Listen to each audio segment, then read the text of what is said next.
Welcome to the Aligned Ambition podcast. I'm your host, Pooja Venkatraman. I'm a double Harvard grad, former BCG consultant, and now an executive coach for high achievers.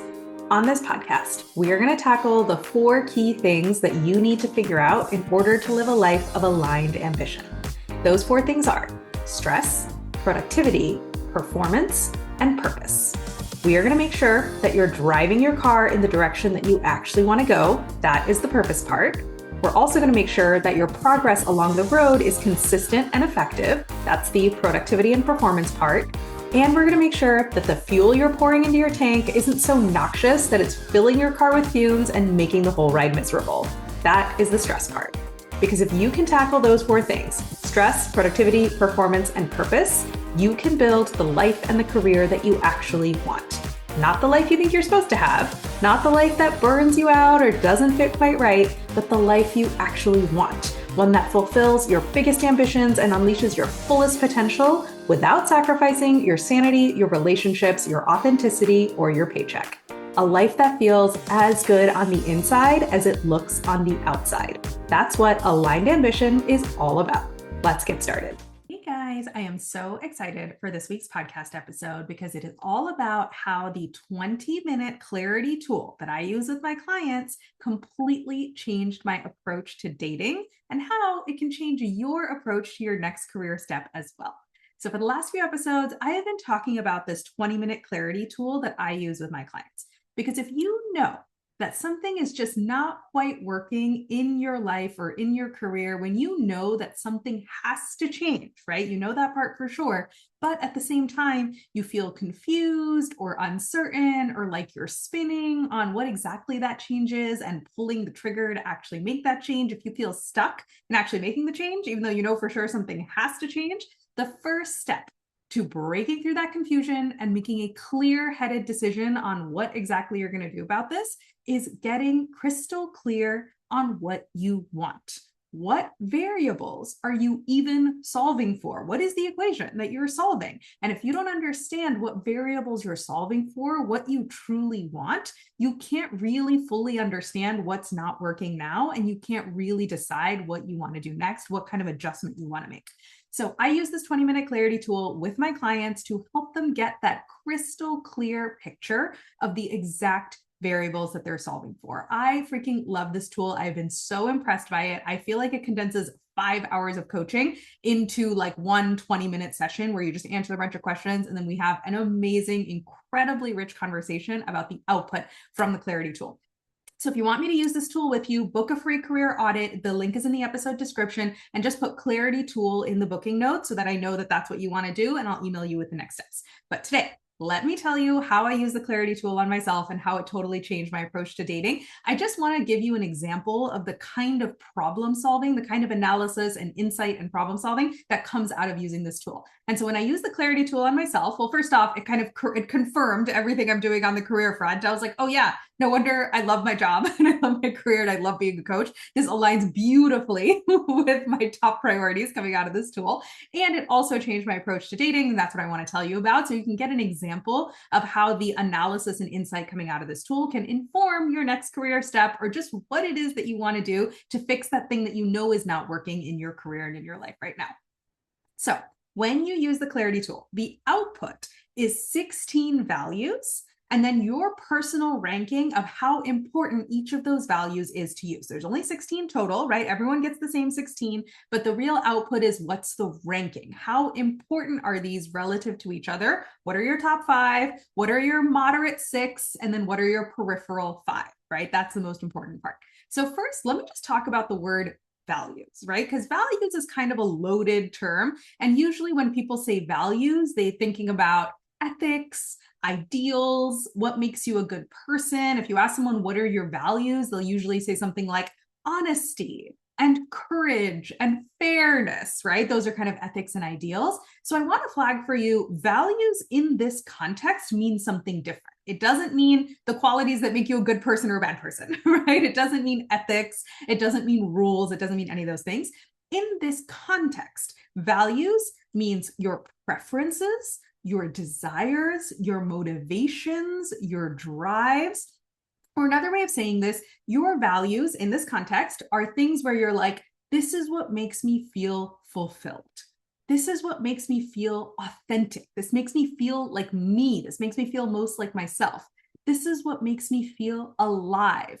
To me, this is the point of life. This is the why. This is what I've been working for. This is when I've arrived. The life I want most has blank, right? That's what we mean by values in this context. One other term I'll give you that I think helps values really click in for people is this, in this context, is this, in my ideal world, this would be the organizing principle of my life.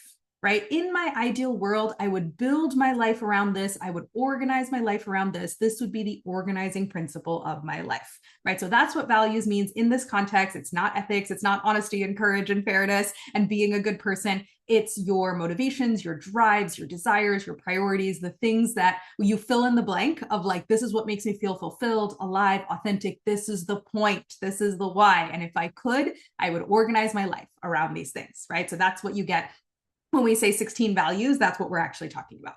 So the thing I love most about this test, right, about this clarity tool is these are really hard questions to answer, right? Like if I just ask you, what would you like to be the organizing principle of your life? What makes you feel most fulfilled and authentic and alive? What is the point? What are you solving for? Those are hard questions to answer just off a blank sheet of paper, off the top of your head, right? Chances are, if I just ask you those questions, you're going to feel sort of like fuzzy and like uncertain. You'd be like, oh, I don't know, like I want to like take care of my family. I want to like be a good person. I also want to like do good stuff. I want to achieve, right? Like it's fuzzy. It's hard to just off a blank sheet of paper answer those questions.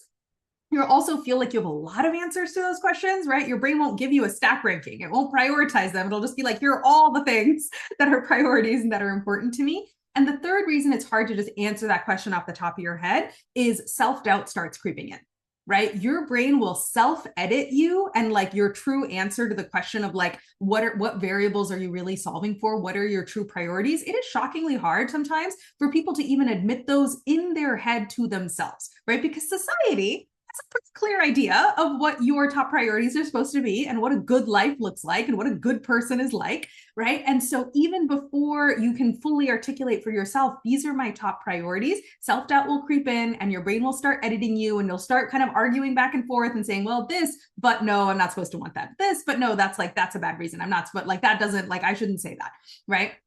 And so that's why it's really hard for people to just off the top of their head say, these are the variables I'm solving for. This is what I want. And now I'm very clear on like what's not working and therefore how I'm going to go about closing the gaps, right? It's hard to just answer the question of what you want because it's fuzzy, it's uncertain, it's vague. You'll have a lot of answers to that question. Your brain won't give you a prioritized list, and your brain will want to self-edit that list before you can even get it out of your mouth. So what I love about this clarity tool, what I love about the test that it makes you take, right? It's a few things. One, they have gone ahead and done the work. The person who made this, her name is Susie Welch. She did a whole PhD thesis specifically on like, what are the things that people value? What are the total set of things that people could consider their top priorities, their ideal life organizing principles, right? And she condensed it down to 16, not a million, not 30, not 50, not 300, 16. It's a very manageable number of things that you could possibly prioritize in your life. And I love it because they're not fuzzy. They're very, very clear. There is no doubt or confusion about what each of them means, and they're MECE. They're mutually exclusive and collectively exhaustive.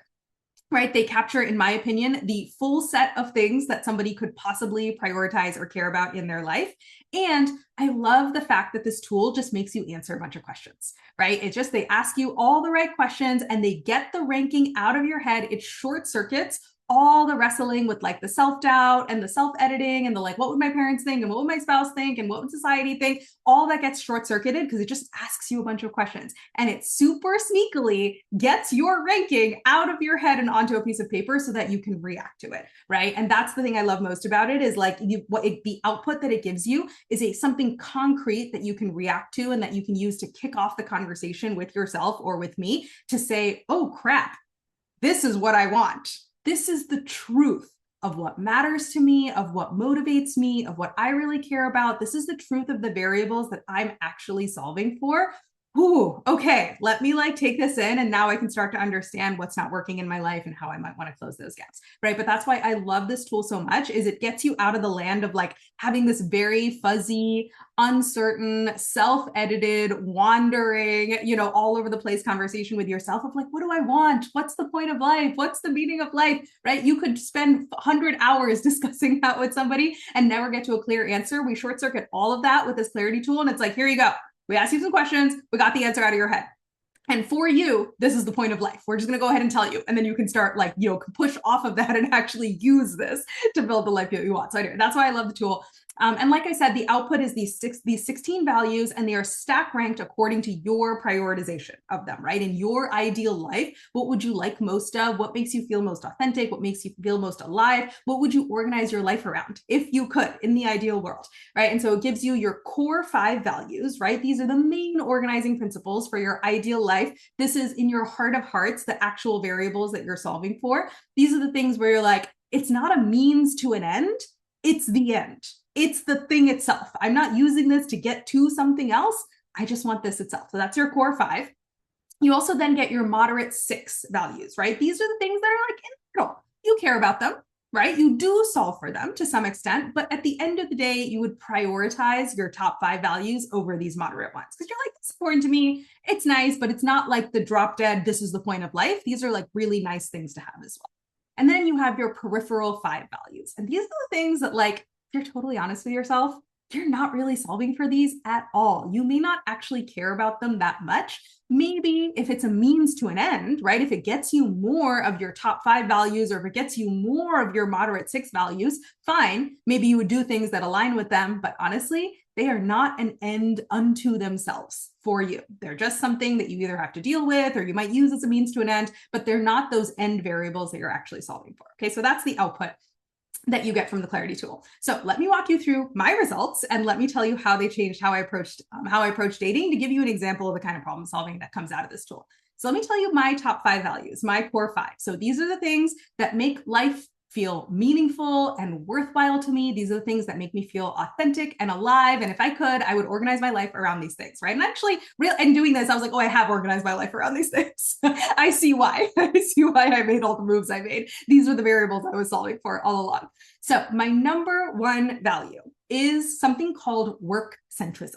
Right. And what that means is I love working, right? This honestly, I feel a little like bad saying this. I feel like it's very nerdy, right? It feels like it's honestly not very cool, but it is absolutely the truth of who I am. This is why it was helpful to have the tool sort of ask me all these questions and then tell me, because it's something that I think I would have either had trouble admitting to myself, or it wouldn't have even occurred to me as something to say. Right? It wouldn't have occurred to me that that can be a top priority, a top value, a top life organizing principle. So it was so helpful to have this tool tell me, hey, your top priority, your top value, your top ideal life organizing principle is work.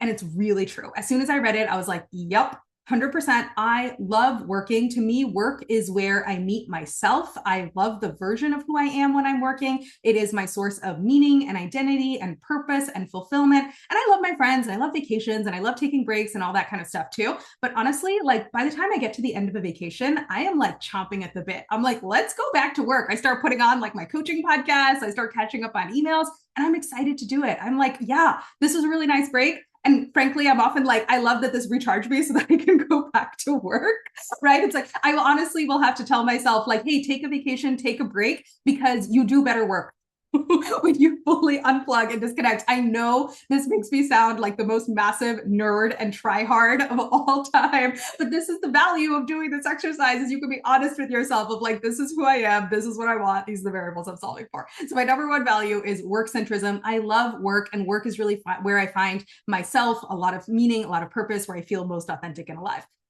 As a side note, it's funny, I did a workshop about this tool a few weeks ago, and someone asked the question, well, are you gonna end up having really high work centrism if you like really love your job, right? And I literally had to like raise my hand and answer that question. And I was like, no, like I have been in jobs I really don't like. Actually, having really high work centrism means I can't stand being in a job I don't like, because work itself is so important to me. The arena of work is where I meet myself and I find the most meaning and purpose and fulfillment. That like, if you make me work a job that I don't like, I will get out of there. Like my tolerance for jobs I don't like is very low because work itself is so important to me. So anyway, that's on work centrism. That's my top value. My second value, which also really resonated with me, is something that the test calls non-SIBI, right? So some of these terms for the values, they can be a little bit arcane and sometimes they require a little of explanation. So non-SIBI is short for a Latin phrase. The Latin phrase is non sibi sed aliis, which just means not for oneself, but for others. So the core of this value is helping others and being of service, right? And that being a top priority, something that makes me feel authentic and alive and fulfilled, something that for me is an organizing principle for my ideal life. And this also really, really resonated with me. I really love helping people. I really love being of service. I like, to me, it is an end unto itself. It's not a means to anything else. It's not a means to like social connection or status or achievement or any of those things. I just like it. I really just, it fills my cup. The act of helping people and being of service genuinely fills my cup in and of itself. Right. And so this really resonated with me as well. It's another one where I would have had trouble articulating just off the top of my head, hey, this is a top value or a top priority for me, because it's so inherent to who I am that I don't think about it that much. So it was, again, very helpful to have the tool like articulate it for me to pull it out of my head.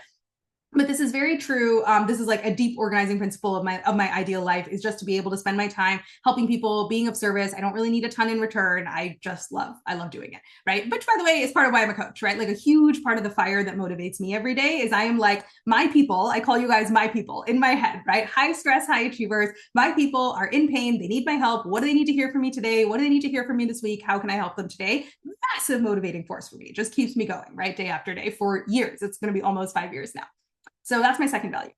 My third value is something called voice, right? And voice is really about creative self-expression and being your true self, expressing your true opinion, your true perspective, expressing who you are in all contexts, right? So if you have voice ranked very highly, it really like rubs you the wrong way to not be your true self in all different settings, right? Versus if it's more moderate or if it's more peripheral for you, you're like, this is not a top priority for me. Like, yeah, I have my own opinions and perspectives, but like, I don't need to express them all the time. That's not the variable I'm solving for, is being able to say what's on my mind and express who I am everywhere I go in all the different contexts. That's not that important to me.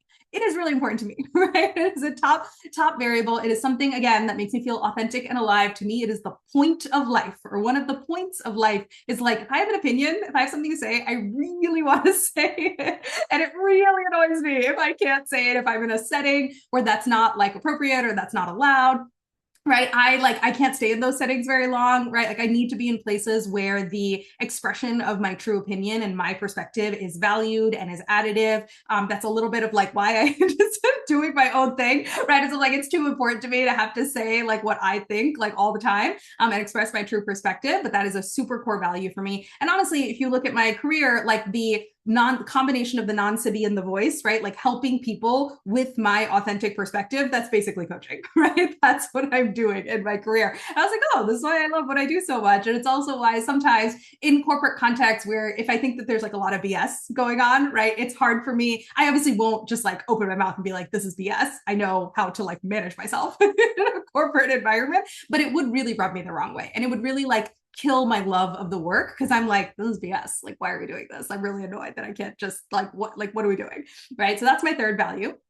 My fourth value, kind of in my top 5, is something called cosmos. And cosmos really represents your relationship with spirituality, God, religion, any kind of higher power, right? And if you have cosmos ranked really high for you, that means that that's a top priority, a variable you're solving for. Your ideal life is one where one of the organizing principles would be your relationship to God, your relationship to religion, and being able to live those values. That's another one where I was surprised to see it in the top 5 for me, but because again, it's kind of so inherent to me that I don't end up thinking about it a lot and I don't talk about it a lot. But I was like, oh yeah, that's totally true. My religion is very important to me. I'm Hindu. I'm very like spiritual person. I'm not a dogmatic person. Like I'm not like everybody needs to like do the things that my like, religion says you need to do.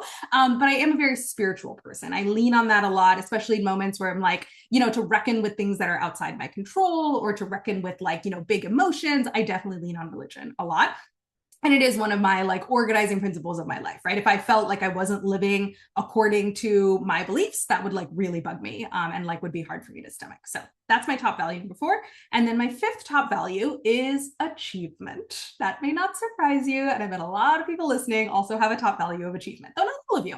So achievement, a little bit self-explanatory, but it's all about wanting to do things really well, and also to wanting to be seen as doing things really well. So it's kind of a couple components, right? It's not only by the metrics, by the grades, right? By the outcomes to be like, yes, I did a really good job. I got an A, I crushed it, I'm killing it, right? So actually to do things really well. And then at the same time, it also often includes for people, I want to be recognized and seen as doing things well. It's not just like me privately, right? Like doing things well. That should also come with some level of like recognition or renown, or like people should be able to tell that I'm doing things really well, right? And it can also include a component of like loving to strive, loving to be challenged, loving to like go for things, right? And that being an organizing principle of your life is like, I love to like set a goal and strive for it. And that without that, life feels empty, life feels meaningless. And with that, life feels meaningful and purposeful, and I feel authentic and alive in that pursuit. And so that's one of the organizing principles I would use for my life. Very, very true for me. It's another one where I probably wouldn't even say it if you just asked me off the top of my head, because I'd be like, it's so obvious. It's just inherent to how I operate. But those are my top 5 values, are coming out of this clarity tool. Is I love to work. I love to work. It's really embarrassing, but I love working. I really like find so much meaning and purpose and fulfillment in it. I love to help people. It's like an end unto itself for me. It's not a means to an end. It's just the thing that I love to do. I love to express myself and express my true opinion and my true perspective on things. I do have a deep relationship with God and with religion. I'm quite a spiritual person, and I really love to achieve. I love to like do things really well. I love to set a goal and smash it. And I love to make sure that I'm seen to be successful. Those are all totally true things for me, right? So those are my top 5 values. So where does a romantic relationship fit into that, right? How did all of this give me insight into dating? So I only told you my top 5. I didn't give you the full ranking of the 16, but there is actually a value that captures how you think about romantic relationships, right? This is why I love this set of 16 that Susie Welch has developed. I really think it captures all the different things that someone could care about and all the different things someone could want to be an organizing principle for their life. So there is a value that captures how you feel about romantic relationships. It's called belovedness in this value taxonomy. And if you have high belovedness, what that means is that for you, part of the point of life and part of what makes you feel authentic and alive, and one of the life organizing principles in your ideal life is a romantic partnership. And so if you don't have that person yet, to be like, I really want to find that person. I want to be in that unit. I want to be building a relationship with that person. And if you are in that relationship, to be like, I want to I want our unit as the couple to be the organizing principle of my life. I want to be making decisions based on what's best for us as a unit, and like what's best for the other person as well. And I might, of course, I have friends and I have work and I have all the other things that I do. But all of those are in service of this romantic relationship or of this partnership. This to me is the point of life. The point of life is to be in this couple, to be in this unit, and to build a life as a couple, right? So if you have high belovedness, that's what that means, right? And for me, belovedness is really low. It is a peripheral value for me. I think it's like 13 out of 16. Right? Which doesn't mean that I hate relationships. It doesn't mean that I'm a bad partner, that I've mistreated my partners in the past or anything like that, right? But it does mean that like for me in my ideal life, or if I'm really honest with myself, being in a relationship and doing things as a couple and kind of like building and growing and making decisions as that couple, having coupledom being the central organizing principle of my life is not a top priority. I want to organize my life around different things. I want to organize my life around work, helping people, expressing myself, my relationship with God, and achieving a lot, right? Those, if I'm totally honest with myself, those are the top organizing principles for my life. And being in a relationship, being in a couple, and just like for the sake of it, right? And feeling like I need that for my life to feel complete, it's just not true for me, right? I really enjoy relationships. I like them when I'm in them. They're lovely icing on the cake. I hope I'm a really good partner, right? When I am with people, but simply being in a partnership, like for the sake of itself, is just personally not that important to me, right? And it was interesting. I thought about like my past relationships as I was like looking at this ranking, and I was like, you know what? In relationships, we have ended up connecting on my top values. I have often connected with people, especially people I've dated. I've connected over work. I've connected over achievement. I'm a big yapper. I really connect over like conversation, and the like conversational connect and like sense of humor and the ability to like feel like you can just keep talking forever and ever and never get bored is really important to me. That's been a huge factor of who I've dated in the past. And I was like, oh, that's my voice. And I do connect over the like being of service and helping. I really love being like a kind, supportive, like loving partner, right? So that's some of the non-Sibby that's showing up there. But it's this is why it's so helpful to know like what's the motivation under the surface, or kind of like what's the machinery that's at work here. Yes, I hope I'm a really kind and loving and supportive partner, but what's driving me to do that is not because I really value romantic partnerships as an entity. And I'm like, oh, I like that. To me is the meaning of life, is like having that partner and building that, like, you know, me and you kind of couple relationship. That to me is not why I'm like a really kind and supportive and loving partner. I'm that person because I really love being of service and I love helping people. And hopefully also, you know, I really love the person I'm with, et cetera, right? But often I'm connecting with them because we're connecting and vibing over work. We're connecting and vibing over achievement. We're connecting and vibing over creative self-expression and my creative self-expression and my voice and my perspectives, right? And hopefully they're a good partner, right? For kind of talking about their perspectives as well. And I really love being helpful and kind and supportive. But I'm not out here being like, I want to be in a relationship for the sake of it. And I feel incomplete without a relationship, or the point of life is to couple up and then build a life together. That's not what has drawn me to relationships in the past. I've often connected with people over the vectors of my kind of top values and top priorities. So once I had this picture, right, and I'm only walking through 6 of my values, you know, obviously I have the other 10 and it'll come out a little bit what the other rankings are. But once I had these values, here's a couple of the things. So here's what I did, right? Here's some of the analysis or the insights I did with this information. First, thing number 1 is I had an understanding of where I stood, right? I was like, oh, this is the truth of how I feel. This is the truth of my prioritization. Being in a romantic relationship for the sake of it is just not a top priority for me. Like, that's honestly true, right? I like to connect with people over like all my top 5 values. I like to connect with people in general, but I was like, oh, just like getting into a relationship and being in one and building things as a couple, not super important to me. So I was able to just anchor and like acknowledge and have in black and white, this is the truth.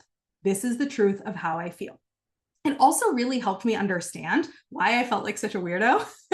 So when I did this workshop that kind of deep dove into this clarity tool several weeks ago, they had a little bit of population statistics, right? So not everyone in the world has used this clarity tool and taken this assessment, but a lot of people have. So they had some population level statistics around what percentage of the population have certain values in their top 5 versus in their moderate versus in their peripheral. And if I remember correctly, the stat was 45% of people who've taken this assessment have belovedness, right? Have this like prioritization of a romantic relationship in their top 5. And only 14%, only 14% of people are like me and have belovedness in their peripheral, right? And this really helped me understand, oh my God, no wonder I felt like such a weirdo. Like, nothing's wrong with me. Nothing's wrong with me for not prioritizing being in a relationship, and nothing's wrong with other people for prioritizing being in a relationship. But no wonder we were talking past each other. No wonder everyone else was like excited to go on the dating apps or like go to a party and be like, who are the cute boys here? Like, do you see anyone you like? And I would be like, what's happening? I'm not thinking about this. Like, dating for me, especially dating off the apps, was always so bizarre. It felt like the weirdest charade of all time. And the thought in my head constantly was like, what am I doing here? What are you doing here? What are we doing here? I don't know you. I don't understand why we're having this conversation. I don't understand the point of any of this. Like, what's happening? I don't get it. Like, I just don't get it, right? And I was like, oh, I understand now why I felt that way, because the mere act of being in a romantic relationship is not that important to me. And it is really important to lots and lots of people, which is why they would be like, yes, I want to be on the dating apps and I want to meet lots of people because I want to find that person. So this was the first thing that this information really helped me do, was 1, to understand and have clarity on who I am, what my priorities are, what I want. And then 2, honestly, to have non-judgmental compassion for myself and for other people, right? To really viscerally grasp different people are solving for different variables. Different people are solving for different priorities. And it's easy to understand, to like kind of know that intellectually in theory, but I really viscerally felt it because I was like, oh, me and, you know, everyone I know who's either like really investing in their romantic relationships or is like actively searching for their partner, we're just genuinely solving for different things. I am not a frosty, uncaring career bitch who's going to end up alone. right? I just have different variables that I'm solving for. And neither are people who are seeking romantic relationships. It's not that they're like insecurely attached and desperate for a partner, and incomplete by themselves, right? All the pejorative things you could say. This, by the way, is another thing I love about this tool is it helps you get out of like moralizing judgments about people who have different top values than you, right? So even if you take work centrism, which is my top value, if it's easy to have a moralizing judgment about someone like me and be like, you seem like you're a workaholic and you don't seem that fun, right? And it's also easy to have a moralizing judgment about someone who has low work centrism and be like, you seem really lazy and not that committed to success. Right. And what I love about this tool is it's like, let's just get really neutral. Let's get super neutral. None of this is moral. None of this is about being a good person or a bad person. None of this is about ethics, right? It is just about having a reality, like a reality check and a clear snapshot for yourself. What do I value? What do I care about? What are my top priorities, right? And it is morally okay to have any ranking in the world. None of these make you a good person or a bad person. And so, like I said, the first thing that this helped me do is to say, like, I understand who I am, what I care about. I can wrap my head around it. I can understand my past experiences, and I can let go of any moralizing judgment towards myself and towards others. I can be like, hey, it's okay to be how I am. This is the truth of how I am. I'm not like a frosty career bitch, and I'm not like a mean person. I've been a good partner, I hope, to the people that I've dated. I would be a good partner in the future. But like, yeah, it's just not a top priority for me. And for people who it is a top priority for them, they're not bad people either, right? They're not like desperate for companionship or insecurely attached or any of those things. Yeah, they're solving for a different variable, and it's okay. You can organize your life any way you want. All of the ways are good. And it's just nice to know, oh, these are the things I care about and these are the things I don't care about. So that was the first takeaway I had from this information. The second takeaway that I had from doing this analysis was for me to really reckon with and think about, is it okay for me to want what I want? And is it okay for me to not want what I don't want, right? Is this ranking okay? Am I a bad person in some way for wanting my top 5 and honestly not wanting my like peripheral 5? And so some of the things that I thought through as I was doing this. So one, I just thought about like, okay, am I like a bad person for having belovedness so low, for not caring, for being in a romantic relationship, not being an organizing principle of my life, like in my ideal life? Am I a bad person for that? And as I thought about it, I was like, no, I don't think I'm a bad person. I think I've been a good person in the relationships that I've been in. I think this is just a fact about me and my priorities. It's true that like when I do connect with people, I do tend to connect on the things that are my top priorities and the topics I really care about, but I don't think I am therefore like a bad or a callous or a selfish partner, any of those things. I don't think I'm a bad person. I think it's just a neutral fact about my priorities and other people's priorities, and that's okay, right? The second kind of fear-based question that my brain had when I was looking at this ranking and asking, is it okay to be this way? Is it okay to want what I want and not want what I don't want? Could this actually be okay? Right? The second fear-based question that my brain had is, does this mean I'm going to end up alone? Right? If I don't prioritize finding a romantic relationship, does that mean I'm going to be alone in some deep, dark cave somewhere? So the first question I ask myself is, what does that mean?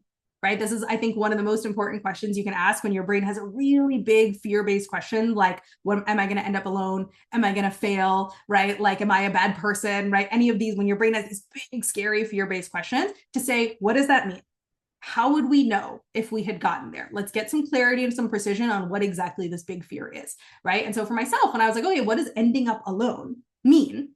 Right? To me, that really meant two things. One is having no one to call, no one to text, no one to turn to when I really needed someone, right? If I'm in a bad moment, if I need support, if I'm going through something and I have no one to call, no one to turn to, that to me is would mean I feel like I've ended up alone. And then the second thing that would make me feel like I've ended up alone is I feel like I don't have anyone to share my life with on a day-to-day basis, right? To just say, this is what I'm up to, and this is what I've been doing, and like, here's the update, and, just feeling like someone is like running alongside me, right? As I go through my life. So I was like, okay, that's the big scary fear when my brain is like, will I end up alone? Okay, that's what that really means, is it's asking, will I end up in a place where I don't have anyone to turn to in difficult moments and I don't have anyone to share my life with, right? And I was like, that's fair enough. Let's analyze that. And as I thought about it, I was like, well, I definitely have those things already right now. Right? I actually am very, very lucky to have many people that I can call and text and turn to when I'm in difficult moments. And I do all the time. I feel very loved and supported by those people. And I also have a lot of people that I share my daily life with, like on an ongoing basis. And they are like replete with updates, like what I'm up to and what I'm doing. And so I was like, like this big fear of like, will I end up alone? It's not coming to fruition. Like I get where you're coming from, brain, right? I get what the fear is about. I want people to turn to and I want people to share my life with, but it's okay. So I think it's okay. I think it's okay to want what I want. I think it's okay to not want what I don't want, right? And of course, like I really kind of helped me wrap my head around like having a romantic relationship is one way to fulfill those desires I have, right? Which is to like have someone to turn to and have someone to share my life with, but it's not the only way. There are multiple ways to do that. And so to be able to say to myself, hey, brain, I hear you. I hear you on the fear. I hear you about what feels scary about embracing who we are and embracing what we want and embracing that we don't want what we don't want, right? I hear you on why that feels scary and what are the big fears or the big worst case scenarios that get activated in this case, or, like if that get activated when I think about really embracing this, but hey, it's okay. If we can get clear on what those fears really mean, then we can kind of think about, is that really happening? Or is that, just an unrealistic, big, scary fear, but it's not really coming to fruition?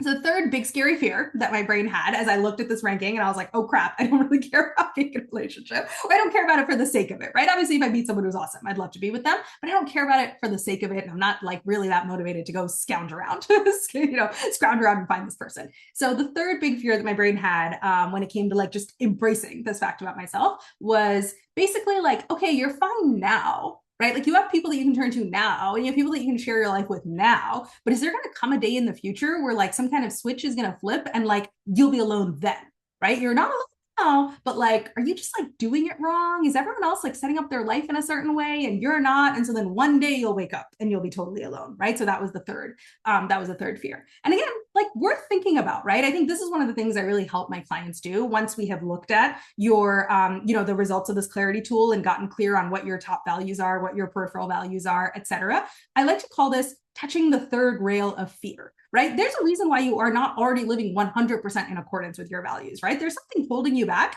And that thing that's holding you back is fear, right? Some flavor of fear, some flavor of like, I'm going to lose something I really care about if I were to just fully embrace these values and live according to them.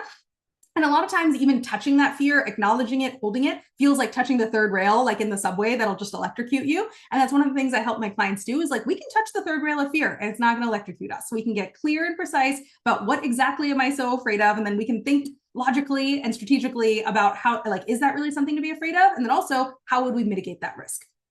All right, so the third fear that my brain had is, okay, you're not alone now, but like, will the switch flip one day? And you'll just wake up. You'll wake up one day in your apartment and you'll be like, oh my God, I'm completely alone and I have no one to turn to and no one to share my life with. So again, I was fair enough fear. I get where my brain is coming from because this has been the narrative that's been beaten into all of our heads since we were children, which is like the rom-com, the happily ever after, the one, right? This idea of there's one person waiting out there for you who like, once you find them, it'll be like two souls merging into one. It's going to be so amazing, right? This is a narrative that's been beaten into all of us like for a very long time. So I totally understand where my brain is coming from.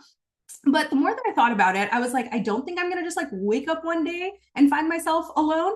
A few reasons for that as I thought it through. One is just our demographics are changing a lot. I was a stat, I'm going to forget exactly where it was from, but there was a stat that was like in the next 10 to 20 years, half of adult women are going to be single. I was like, oh, I think I'm gonna have a lot of girlfriends to hang out with. And I do think the demographic reality is changing in terms of relationships. I'm not anti-relationship by any means, right? But there's been a very rapid demographic change and these cultural stories of like, if you don't find somebody, if you're not in a relationship, you're going to be alone. They're just outdated. They're based on previous decades, previous generations of experience, but the current generation is making very different choices. So I just don't think that those fears and those narratives apply. That was one reason I gave myself for like, I don't think I'm just going to wake up and end up alone one day. The second reason I gave myself is honestly, I am in a bunch of like single women's groups. I'm in a bunch of general like friend groups and communities overall. I feel like I do a pretty good job of like building community and having friends. I'm not that worried about my ability to do that. Not that worried about my ability to turn up the dial on that if I want to. So I was like, I think, what has already been happening is going to continue. And I'm just going to continue having people in my life like I already do. And then the third thing that kind of gave me reassurance as I thought about this was I was like, you know what? If I ever decide I do really want to prioritize finding someone and getting into a romantic relationship, I know exactly what are the things that I connect with people on, which are my top 5 values, right? And that actually gives me a great compass to be able to find the right kind of person, because chances are I'm going to connect with someone where we probably are going to talk a lot about work and about achievement, and like me being able to express myself and really connect on conversation is going to be really important to me. And I do get a lot out of like being of service and being really helpful, which especially in a romantic context means that I really look for people who are also very, very giving and very kind and very supportive, because I know that if I don't find someone who balances me out on that, I can end up giving too much, right? And then feel really drained. So I was like, okay, I actually have a pretty clear compass of if I ever decide to make dating a priority and to try to find that romantic partner, I have a pretty clear sense of what I'd be looking for. So it's okay. Like that plan is ready to go. If we ever want to deploy it, it's okay, right? And like we already know exactly how we'd go find that person. So that was the second big insight that I got out of, doing, looking at this analysis. Was I was like, insight number one, oh my gosh, this is the truth of what I want. I can acknowledge and wrap my head around my priorities, and I can let go of judgment for myself and also for others. I can really viscerally grasp people are solving for different things, and that's okay.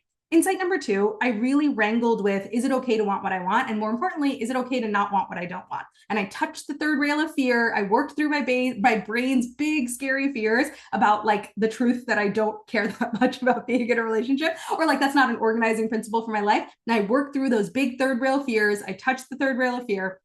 And I was like, it's okay. Even though my brain can spin up some very scary stories about embracing what I don't want, and embracing that that's okay, I can actually touch those fears, work through them, and be like, it's okay. I'm still going to be safe.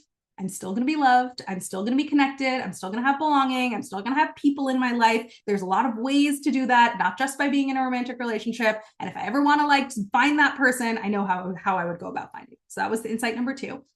And then insight number three that I got from doing this analysis is it gave me some insight into what are the gaps I do feel, and how might I want to go about closing those gaps. So now I'm going to talk about a few of my moderate values, because one of my takeaways from doing this exercise was, in terms of my top values, I have very few gaps. So I'll pause and tell you this as well. Not only does the Clarity tool give you your stack ranking of your top values, the things that in your ideal life, you would organize your life around these things, it also asks you a bunch of questions about your current life, and then it tells you what's the gap. What's the gap between your ideal life and your current life according to each of these values? And so when I looked at that gap analysis, I was like, oh, I have like very small gaps and sometimes no gaps in terms of my top values, which didn't surprise me. I was like, I care a lot about work and achievement and helping people and expressing myself, and I do that all day long in my job. So that's perfect. But what I did notice was I had moderate gaps in moderate values. And I was like, oh, this is the little bit of friction that I'm feeling. And I'm understanding why I'm feeling that little bit of friction with more precision. And I'm also understanding why it's been hard to prioritize like closing these gaps, because they're moderate gaps. They're not huge. They're moderate gaps in moderate values, right? So they're like medium gaps in things that are like kind of important to me, but not like top priority super important to me. And I was like, oh, this is why I've been having trouble closing them. Because like at the end of the day, my top values, my top priorities keep taking precedence over these medium ones. But it was really helpful to have a very clear snapshot of here are the medium gaps in medium priorities that you're currently feeling, right?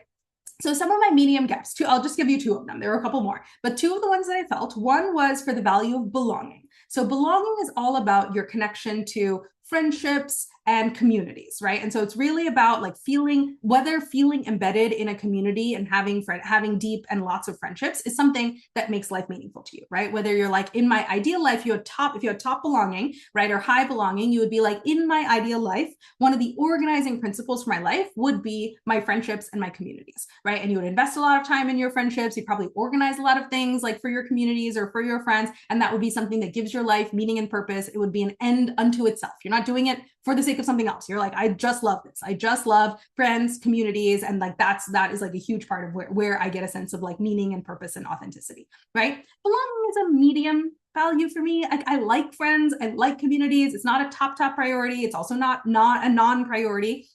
And I had a medium gap right? A little bit of a gap in belonging. And I was like, oh, yeah, that is true. I have been prioritizing work a lot these days. It's a deliberate choice, but it's true. I do also really care about friendships and communities, and I can feel the gap. Like it's not a long-term prioritization of work. I'm in like a little bit of a sprint phase. And so I want to just like knock out a bunch of work stuff and then get my life back into balance. But yeah, I see where that's coming from. So that's one of the gaps I have.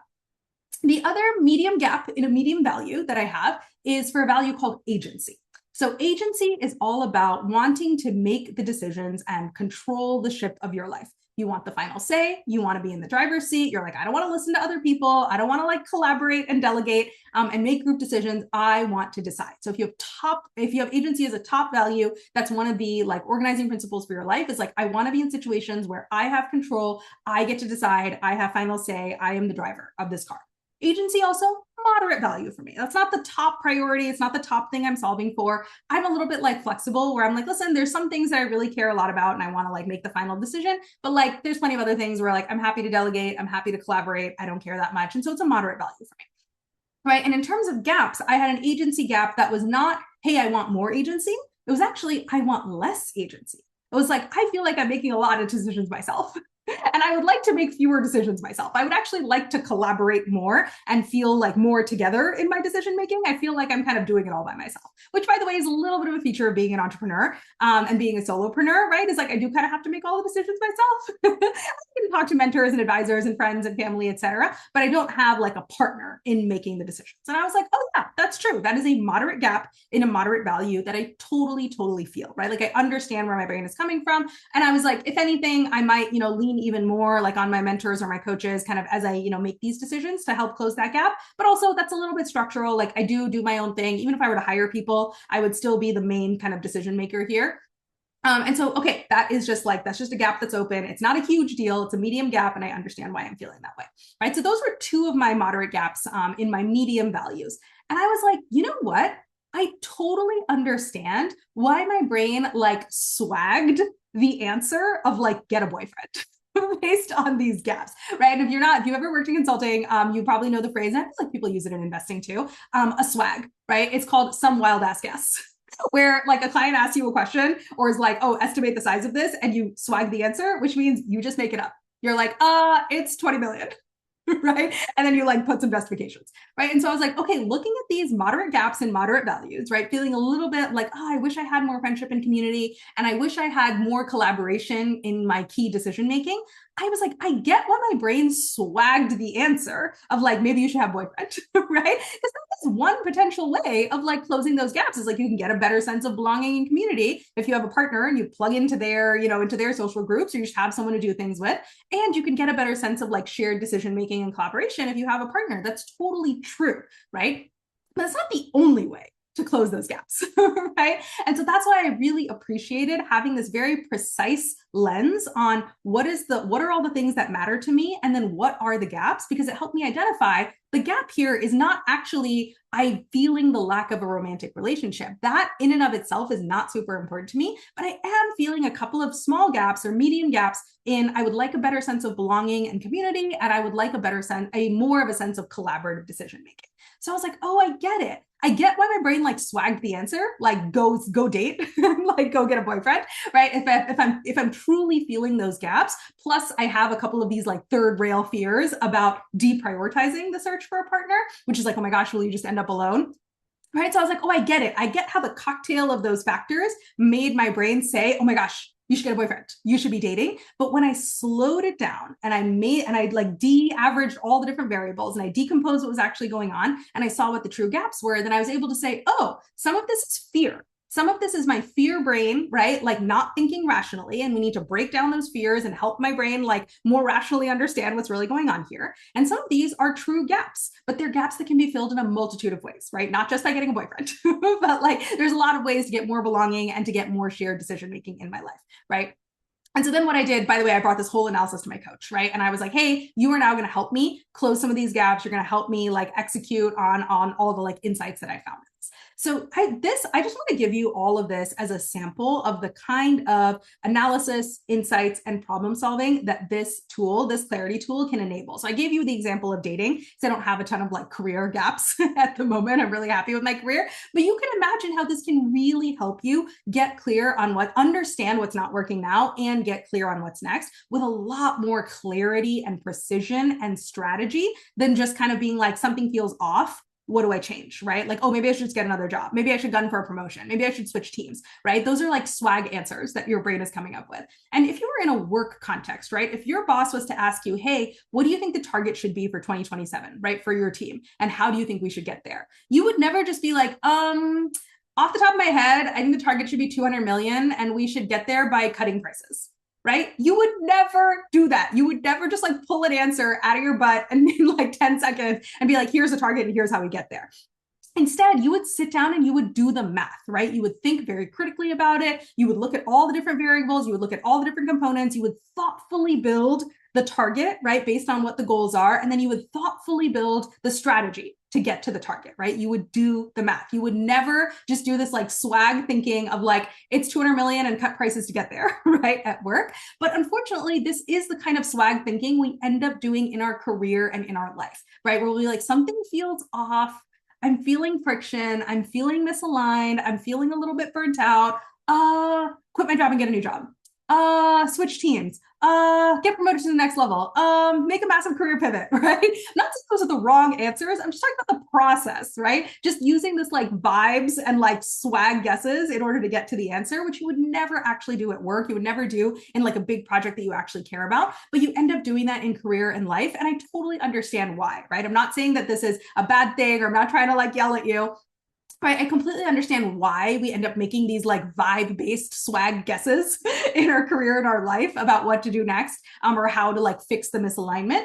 We do this because first off, you don't have time, right? You don't have time and space and structure to sit down and actually do this detailed thinking and this detailed analysis, right? That's reason number one.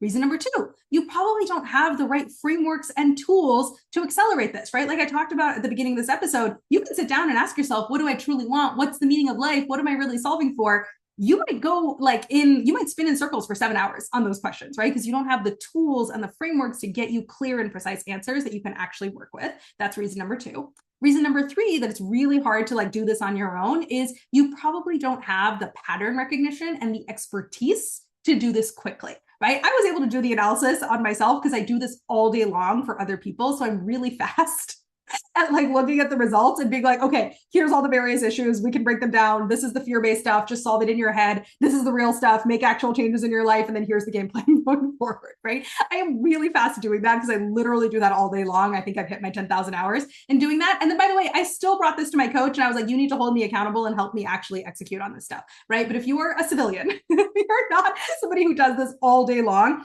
you're not going to have the pattern recognition and the expertise to do this quickly and efficiently. And finally, right, the reason it's really hard to do this for yourself, reason number four, is it can feel like doing surgery on yourself, right? This is part of the reason why I also have a coach, despite being a coach, is like addressing my own fears, right? And like touching the third rail of fear for myself. It's like all my emotions are going to get activated. And then it's really hard to like think clearly and strategically and objectively when my emotions are running wild, right? And so that's why I have a coach, because her emotions are not running wild and she can just look objectively at the situation and be like, what are you talking about? We need to look at this differently, right? And that's also what I help my clients do is, right? You don't have to do surgery on yourself. I can help you look your fears in the face. I can help you touch the third rail and actually de-escalate those fears. And I can also help you look objectively at like what actually needs to change in your life and your career and help you execute on that plan, right? But if you want to get to the life and the career that you actually want, right? If you want to get to the outcomes that you've been dreaming of, and if you want to fix the misalignment, the burnout, the thing that just feels off in your life, the swag guesses are not going to cut it, honestly, right? And you may have even had experience of like making swag guesses and then making changes and then being like, wait, why am I still in the same spot? Why did it not solve the problem? You have to do the math. You have to actually look at all the variables, look at all the data, crunch the numbers, do the analysis, and then make the plan going forward. And that's why it is so freaking helpful to have a coach to help you do this, because having coaching calls on the calendar, regular calls, creates dedicated time and space away from everything else to actually think about this stuff. I have the tools and frameworks to help you accelerate this and move way faster than you probably can on your own. I've got the expertise in the pattern recognition, so you're not going to spin forever and ever. I'm just going to be able to tell you, no, this is what you're doing. I see this all the time. Stop that, right? Here's what you need to do going forward. And I have the objectivity and the outside perspective, right? You can be full of emotions. I'm not going to be full of emotions. I can help you touch the third rail of fear and then de-escalate it and make a clear-eyed plan for what you want to do going forward. So I hope this was fun for you. I wanted to give you a real life example of the kind of analysis and problem solving that comes out of using the Clarity tool. So if you want to use the Clarity tool with me to get clear on what you want to do next in your career and how you want to adjust and change your career and life to help you build the life and career you actually want, right? If you want to use this tool with me, book a free career audit. The link is in the episode description, and just put Clarity tool in the booking notes. That way I know you want to use this tool with me, and I'll email you with the next steps.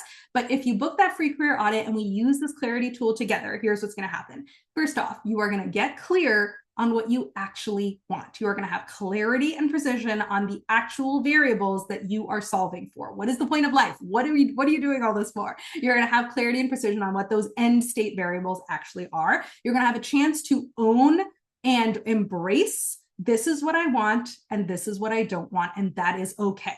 Doesn't make me a bad person. It's not going to endanger me. It's not going to endanger my status, my safety, belonging, my love in my life. It's not going to endanger any of those things. It's okay. It's okay to want what I want, and it's okay to not want what I don't want.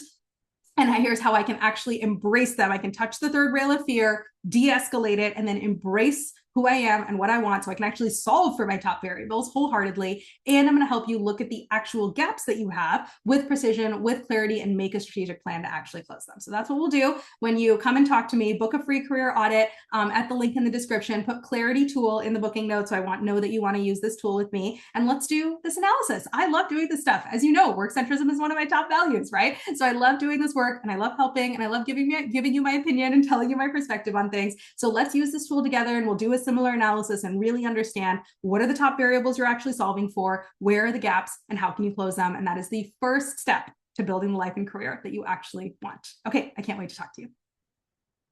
Thank you so much for listening to this episode of the Aligned Ambition podcast. Make sure to subscribe if you haven't already, and share this podcast with anyone you know that you think could use it. If you'd like to explore working together in a one-on-one coaching engagement with me, book a free consult call at poojavcoaching.com/contact. You can grab that link in the episode description. And if you have any questions, thoughts, or topics you want me to cover in this podcast, shoot me an email at pooja@poojavcoaching.com. You can grab that in the episode description too. Talk to you soon.